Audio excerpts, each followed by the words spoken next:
circonscription d'Orishamden en bord de mer du Nord. Son style néerlandais et son secteur de la pêche attirent les touristes. Mais c'est son industrie qui fait d'elle un bastion des sociodémocrates du SPD. Ils ont gagné en popularité du fait du nombre important d'ouvriers ici dans les années 50, 60 et 70. Et ce soutien s'est transmis de génération en génération. Le port maritime d'Emden joue un rôle central dans l'exportation des voitures fabriquées en Allemagne. Une partie d'entre elles sortent de cette usine Volkswagen qui emploie environ 10 000 personnes de la région. Bientôt, elle ne produira plus que des véhicules électriques. Nous avons bon espoir qu'un site de production de batteries s'installe à Emden pour faire en sorte que les batteries soient fabriquées avec une empreinte neutre en carbone. Des investissements dans les énergies renouvelables créent également des emplois dans la région. Un peu plus au sud, la circonscription de Cloppenburg-Vechta est, elle, ancrée dans la tradition et largement fidèle aux conservateurs chrétiens-démocrates de la CDU, autant qu'à l'Église catholique. De manière générale, la CDU, c'est tout ce qu'il nous faut ici. Elle est chrétienne et sociale, et c'est très important.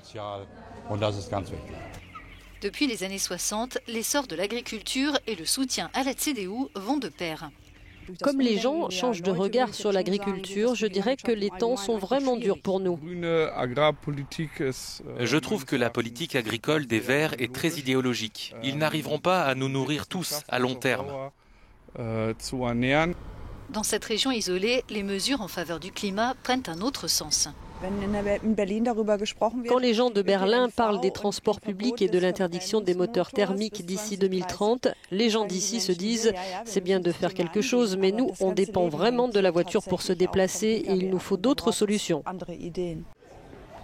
À Fribourg-en-Brisgau, dans le sud-ouest de l'Allemagne, pourtant, la protection du climat est depuis longtemps une priorité pour une large partie de l'électorat. Historiquement, cela remonte au combat contre la construction d'une centrale nucléaire près d'ici dans les années 70. Cette préoccupation environnementale perdure, en particulier chez les jeunes avec le mouvement Fridays for Future. Il est bien implanté dans la région. Nichée dans la forêt noire, cette ville universitaire mise depuis longtemps sur le vélo et l'habitat écologique, comme ici dans le quartier Vauban. Les Verts se préoccupent des gens et des pauvres aussi. Ils ne sont pas arrogants. Ils pensent aux plus jeunes, aux enfants et à l'avenir, à la nature. Mais pour les partis, même dans l'un de leurs bastions, le succès électoral n'est jamais acquis. Dans cette campagne serrée, ils doivent se battre pour convaincre chacun des électeurs.